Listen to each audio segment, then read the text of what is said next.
Kalau saya kasih kamu laptop, koneksi internet, dan waktu 30 hari, apa kamu bisa dapetin 100 juta rupiah? Mungkin kalian langsung bilang, ya nggak mungkin dong. Modalnya aja kurang, skill belum ada, market susah. Tapi kamu tahu, ada orang-orang di luaran sana yang bahkan dengan kondisi lebih buruk bisa menghasilkan 100 juta per bulan. Dan bahkan lebih, semua dimulai dari sini, isi kepala mereka. Ini bukan tentang modal, bukan tentang koneksi, bukan juga tentang keberuntungan. Ini soal cara mereka mikir, cara mereka ngambil keputusan, dan gimana mereka ngatur fokus. Pola pikir orang biasa dan miliarder itu berbeda jauh.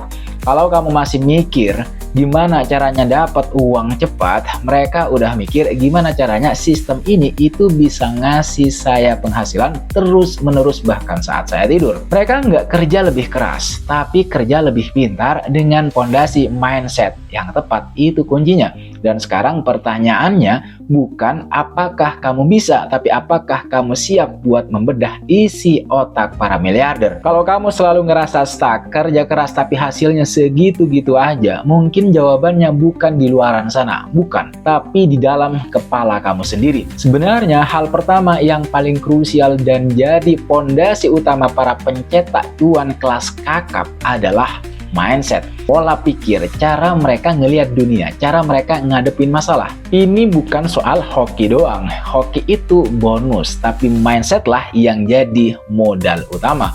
Para miliarder, orang kaya, yang tiap bulan bisa ngasilin ratusan juta dengan hanya ongkang-ongkang kaki aja misalnya, punya yang namanya growth mindset. Apaan tuh? Gampangnya gini, mereka percaya kalau kemampuan itu bisa dikembangin lewat kerja keras, belajar, dan enggak gampang nyerah. Beda sama fixed mindset yang mikir, gue emang udah nggak bakat dari awal, ya udah pasrah aja. Orang dengan growth mindset itu kalau gagal, mereka nggak langsung bilang, ya emang gue bego, emang gue bodoh, bukan. Tapi mereka mikir, oke, apa yang bisa gue pelajari dari kegagalan ini biar besok lebih baik. Terus mereka punya abundance mentality alias mentalitas berkelimpahan. Mereka percaya kalau di dunia ini itu banyak banget peluang, banyak banget rezeki. Jadi mereka nggak takut bersaing secara sehat, nggak iri sama kesuksesan orang lain, malah termotivasi. Beda sama scarcity mentality yang mikir rezeki itu udah terbatas, jadi harus sikut-sikutan, sikut kanan, sikut kiri. Nah, kamu tim yang mana? Satu lagi nih, yang penting banget untuk kalian ketahui, mereka itu optimis tapi realistis. Jadi para miliarder itu selalu ngelihat sisi baik dari setiap situasi, percaya diri bisa ngelewatin setiap tantangan, tapi nggak naif juga. Mereka tetap hitung resikonya, bikin rencana matang, bukan cuma modal yakin bisa tanpa persiapan. Jadi bukan cuma positive thinking kosong, tapi positive action. Nah, setelah mindset oke, berikutnya adalah soal kebiasaan. Percaya nggak, kebiasaan sehari-hari itu ngaruh banget ke kesuksesan jangka panjang. Para pemilik kekayaan, para miliarder, atau siapapun yang pengen sukses itu punya kebiasaan mahal yang sebenarnya bisa kita tiru.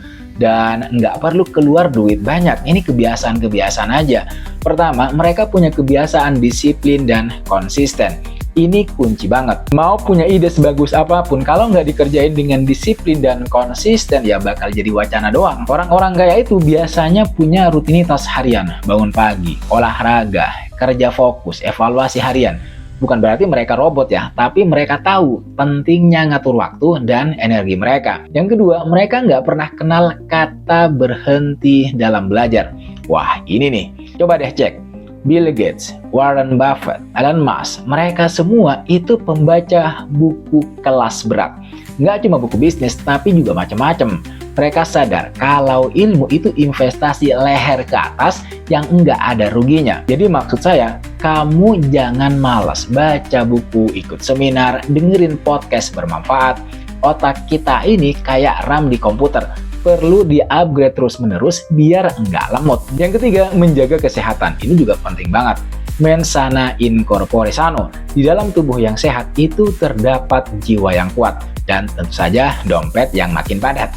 Ya, mereka sadar buat mikir keras, kerja keras, butuh fisik dan mental yang prima. Jadi olahraga teratur, makan sehat, istirahat cukup itu bukan lagi pilihan, tapi keharusan, tapi kewajiban. Yang keempat itu networking yang berkualitas. Para orang kaya itu nggak cuma kumpul-kumpul hahaha nggak jelas, tapi mereka membangun hubungan dengan orang-orang yang bisa ngasih inspirasi, ngasih ilmu, atau bahkan peluang buat kerjasama.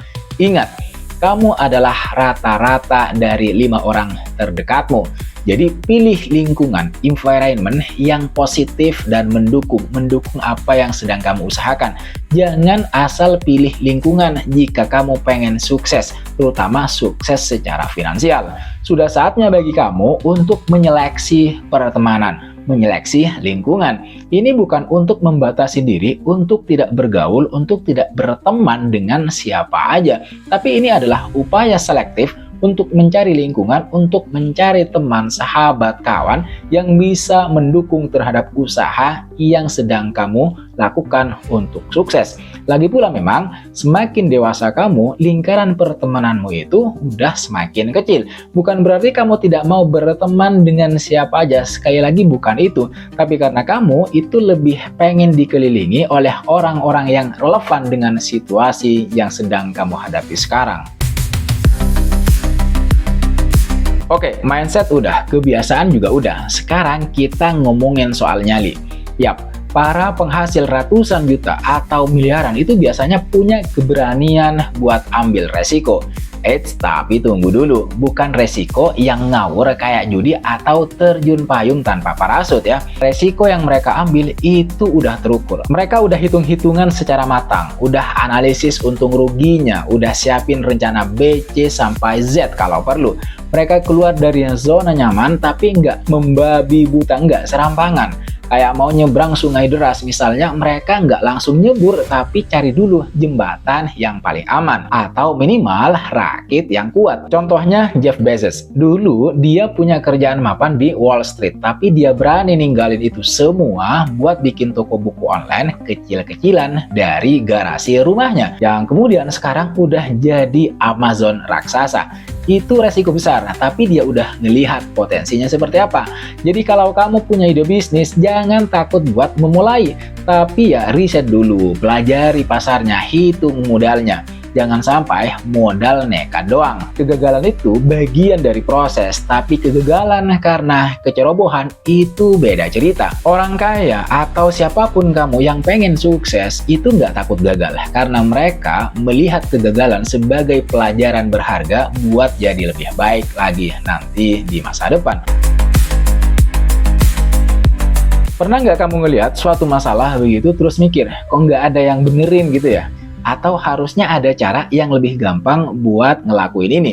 Nah, para miliarder itu otaknya jago banget nemuin peluang dari masalah-masalah kayak gitu. Mereka itu bukan cuma ngeluhin masalah, tapi mereka juga mikirin solusinya seperti apa, dan solusi yang mereka tawarkan itu biasanya ngasih nilai tambah buat banyak orang. Contoh paling gampang, Gojek atau Grab. Dulu kita susah banget gitu cari ojek, tarifnya juga nggak jelas. Nah, sekarang tinggal klik. Mereka lihat masalah, mereka kasih solusi yang praktis dan dibutuhkan oleh banyak orang. Jadi coba deh, asah kepekaan kamu.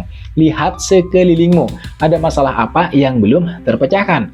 Ada kebutuhan apa yang belum terpenuhi? Siapa tahu ide brilian kamu berikutnya yang bisa menjadi sumber cuan yang nggak ada habisnya. Itu bisa jadi, dan potensinya juga besar banget. Dan ingat, inovasi itu nggak harus selalu nemuin barang baru yang belum pernah ada di dunia. Inovasi itu bisa juga memperbaiki yang sudah ada jadi lebih baik, jadi lebih efisien, jadi lebih murah, atau jadi lebih menyenangkan. Kuncinya, kalian harus fokus pada kebutuhan konsumen dan berikan yang terbaik pada mereka. Kemudian kita ke bagian yang sering bikin banyak orang ciut duluan, yaitu gagal. Siapa sih yang mau gagal? Nggak ada di dunia yang mau gagal. Tapi faktanya hampir semua orang sukses yang kita kenal sekarang, yang kita ketahui sekarang itu pernah gagal, bahkan berkali-kali. Bedanya mereka nggak berhenti. Para miliarder itu atau siapapun kamu yang pengen sukses itu harus punya ketahanan mental atau resiliensi yang luar biasa. Jatuh, bangun lagi. Ditolak, coba lagi dengan cara yang lain. Rugi, evaluasi, perbaiki, mulai lagi. Mereka yang udah sukses itu nggak nganggap kegagalan sebagai akhir dari segalanya, tapi sebagai guru terbaik. Bayangin Kolonel Sanders misalnya, pendiri KFC. Resep ayamnya itu ditolak lebih dari 1000 kali sebelum akhirnya ada yang mau. Atau Walt Disney, pernah dipecat dari koran karena dianggap kurang imajinatif. Gila kan? Tapi mereka nggak nyerah. Jadi kalau kamu lagi ngerasa gagal, itu wajar banget. Yang penting jangan kelamaan nangis di pojokan kamar. Ambil pelajarannya, istirahat secukupnya, terus bangkit lagi dengan semangat baru, dengan kekuatan yang baru. Ingat, badai pasti berlalu, dan habis gelap itu pasti terbitlah terang, plus cuan kalau kita terus berusaha. Terakhir, tapi ini yang paling penting banget, banyak orang itu mikir, tujuan utama para miliarder itu cuma duit, dan duit. Ya, duit itu penting memang, nggak bisa dipungkiri. Tapi kalau kita gali lebih dalam, biasanya kan ada why-nya. Why atau alasan yang lebih besar di balik kerja keras mereka. Ada yang pengen menciptakan dampak positif buat masyarakat. Ada yang punya passion besar di bidang-bidang tertentu. Ada yang pengen membuktikan sesuatu pada diri sendiri atau kepada orang lain, kepada lingkungan sekitarnya. Ada juga yang pengen ngasih kehidupan yang lebih baik buat keluarga mereka. Why ini yang jadi bahan bakar mereka buat terus maju, buat terus berkembang, bahkan saat lagi susah-susahnya. Karena kalau cuma ngejar duit, begitu duitnya udah banyak, begitu duitnya udah tercapai, bisa jadi motivasinya hilang, nggak ada, ambyar. Tapi kalau ada tujuan yang lebih mulia di baliknya, ada makna di balik apa yang dikerjakan, semangat itu bakal terus membara. Jadi coba deh tanya pada diri sendiri, why kamu itu apa? Apa yang benar-benar bikin kamu semangat bangun pagi dan berjuang? Kalau kamu udah nemuin why yang kuat, percayalah, rintangan seberat, sebesar apapun itu bakal terasa lebih ringan buat dihadapi. Oke, itu tadi hasil bedah otak kita soal para penghasil 100 juta per bulan atau bahkan miliarder. Jadi intinya jadi kaya raya itu bukan sulap, bukan sihir, bukan juga soal modal hoki semata. Ada pola pikir yang tepat, kebiasaan yang mendukung, keberanian ambil resiko, kejelihan lihat peluang, mental baja, pantang menyerah, dan why yang kuat. Yang paling penting, semua itu bisa dipelajari dan dilatih. Jadi jangan minder duluan. Mulai dari hal kecil, perbaiki mindset, bangun kebiasaan positif, dan terus belajar. Siapa tahu beberapa tahun dari sekarang giliran otak kamu yang kita bedah karena udah jadi miliarder baru kelas kakap. Nah, menurut kamu ada lagi nggak sih isi otak miliarder yang kelewat kita bahas? Atau kamu punya pengalaman pribadi soal mengubah mindset dan kebiasaan? Share dong di kolom komentar. Kamu ketik di bawah, terus nanti kita sharing-sharing bersama, kita berbagi informasi dan berbagi dukungan. Siapa tahu dari forum-forum seperti itu kita menjadi lebih sukses, kita menjadi lebih sejahtera. Kalau kamu ngerasa video ini bermanfaat, silahkan klik tombol like-nya dan juga share ke teman-teman yang membutuhkan inspirasi. Dan yang paling penting, klik juga tombol subscribe plus nyalain lonceng notifikasinya biar nggak ketinggalan pembahasan-pembahasan seru dari channel Lativianto. Makasih banyak udah nonton sampai selesai. Makasih banyak juga buat kalian yang sudah subscribe, buat kalian yang sudah ngasih komentar, kritik mungkin atau pertanyaan-pertanyaan di video-video saya sebelumnya. Sekali lagi, jangan lupa like, comment, dan subscribe. Nyalakan notifnya. I'll see you on the next video.